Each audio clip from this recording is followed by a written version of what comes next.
தேவா, உங்க பையனை கொண்டது நான் தான். என்ன வேணாலும் பண்ணுங்க, தயவு செஞ்சு வரதா விட்டுருங்க.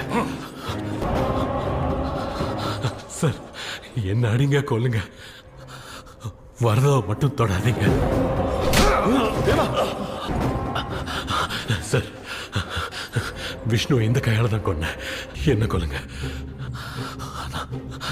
வரதாவை மட்டும் தொடாதீங்க ப்ளீஸ். அண்ணா, அவன் எதுவும் செய்யல. என்னாலதான் எல்லாம் என்ன கொண்டு